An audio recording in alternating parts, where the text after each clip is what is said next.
Hi, and welcome back to my channel. If you've been following my breast cancer journey, thank you so much for your support. And if this is your first time here, I'm so glad you found my story. My name is Zandra, and I'm sharing my real honest experience from the moment I discovered my diagnosis to everything that comes next.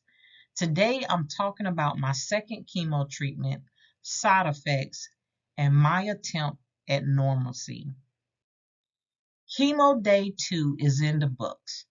This time I felt more prepared, mentally at least. Earlier in the week, my blood work cleared me to continue treatment, but my white blood cells had dropped by half. The nurse said there's not much I can do about it, but I found a video saying protein might help. So, hey, it's worth a shot, right? Melissa picked me up again. She's really been my rock through all of this.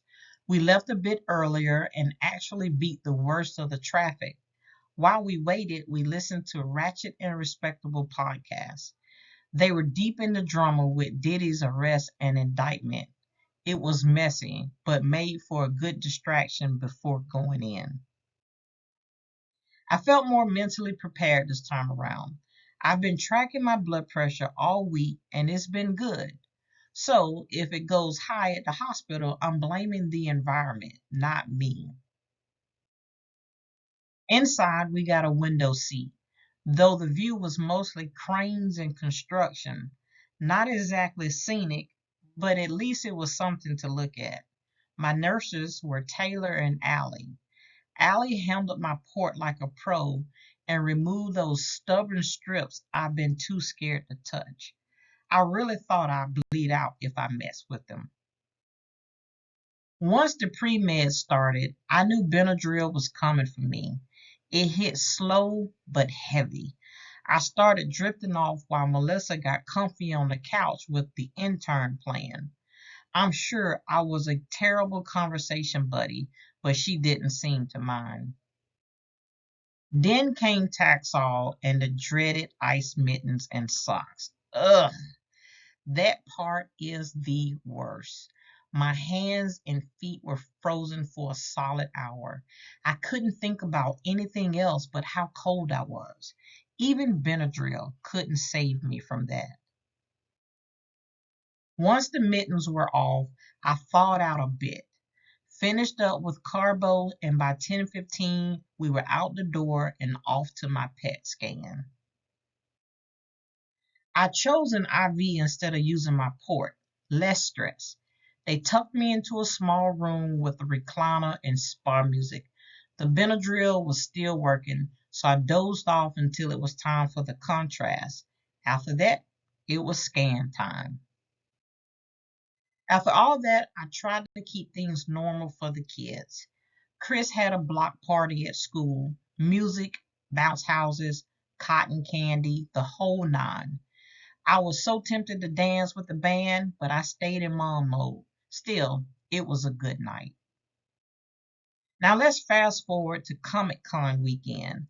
I had some serious stomach issues after that second chemo, but I wasn't about to miss taking Soraya to Ocala Comic Con. I grabbed some Imodium, said a prayer, and hit the road. Thankfully, no disasters. By the time we got home, I was done. I passed out hard, slept straight through till morning.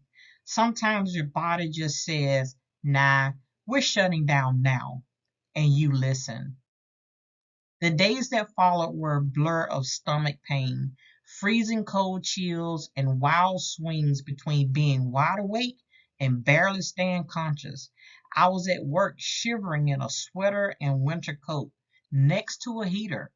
My boss saw me and was like, yeah, no more office visits if you're not 100%, which lately is like every other day. Midweek labs showed my white count was too low for my third chemo, so I got a break. But I had to take Nevistim injections 3 times, and let me tell you, bone pain is no joke. I woke up one night feeling like my whole pelvis was screaming. I was walking like Fred Sanford trying to find relief. At this point, I feel like a walking pharmacy, but I'm still pushing through. Who knew Chemo and Comic Con would be the unexpected duo in my life right now? Every week's a new adventure, and I'm just trying to keep showing up. Thank you so much for watching and allowing me to share this part of my journey with you. If you found this helpful or encouraging, please consider subscribing to my channel for more updates as I continue navigating life through breast cancer and beyond. And don't forget to follow my blog where I share even more of my story and resources that might help you or someone you love. Your support means everything. Until next time, take care and stay strong.